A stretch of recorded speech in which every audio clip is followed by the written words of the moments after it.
Hey guys, in this video I will show you how to enable cache everything in Cloudflare. Alright, let's begin.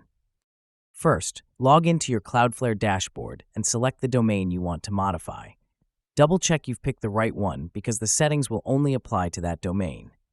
Once inside, go to the Rules section and open Page Rules. Click Create Page Rule and select Cache Rule from the menu. Next, click on the Preview Template button beneath the Cache Everything feature.